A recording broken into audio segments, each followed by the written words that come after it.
Leo Shanahan, Sky News Business.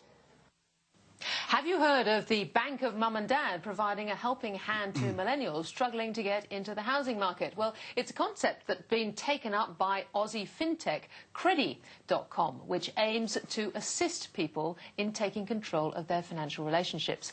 Joining me is Creddy CEO Tim Dean. Tim, thanks for joining us at the desk. Thank you. This is sort of...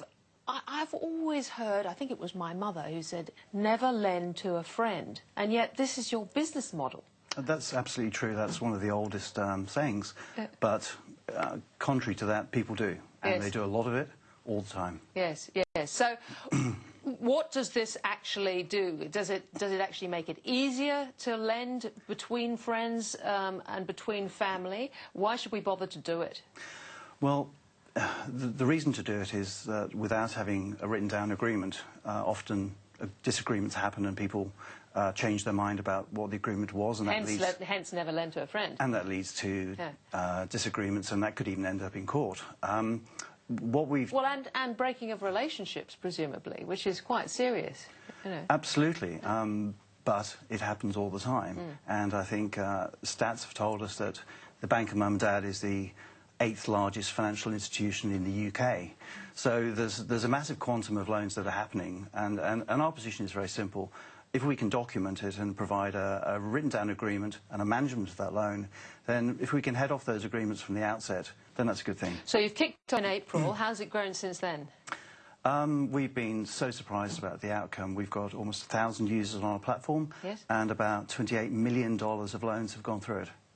Right, OK. Now, you're also looking at raising a little bit of money to grow, I see, in New Zealand, United Kingdom and United States. There's obviously a reason for growing in those directions because of the family and friends. It's sort of essentially sort of British, Australian, Commonwealth-type relationships at the moment. Well, it's obviously easier to pick off the languages that are English-speaking, yes, obviously, and we're a software company. So our objectives are to roll out globally to markets that obviously can use the product. How much money are you wanting to raise? Oh, this is a tiny one. This is the beginning of it. We're raising $500,000 through a wholesale investor.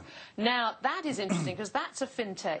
I mean, your company is a fintech, really, and this wholesale investor is a fintech as well. Why did you? Because their business model is bringing together lots of high net worth individuals, presumably, to then lend to opportunities. Yeah, look, they've got 17,500 people on their database, and they are high net worth individuals. So I thought it made absolute sense to try and raise funding from people who would be funding others. So in fact, you know, we've been doing presentations, and you know, on a show of hands, every person in the room could be a user of Creddy, which is, you know, kind of neat. OK, and what does it actually do, Creddy, when you decide to set up a loan? What does it offer to you? OK, we've designed it so that you can set up a loan in about 5 minutes, and it's as easy to use for an 18-year-old or an 88-year-old. So the process is very simple. Log on, identify yourself, and then create a loan. Build it as if there's two mates in a room organising their affairs. Well, it's free for now, actually. In due course, we're going to commercialise that. And charge a fee for using it, or a subscription fee if you use it more than once. Although I have made a promise to myself that for all loans under $2,000, it will always be free. And the reason for that is quite simple. I don't want my 18-year-old not coming to me to get some help because he doesn't want to spend a few dollars on getting it written up. So for that level, we'll keep it free. And the feedback has been good? Exceptional. We've obviously hit a need. There's an enormous amount of usage, and it's both a good thing and very needed. Tim Dean, thank you very much. Thank you so much.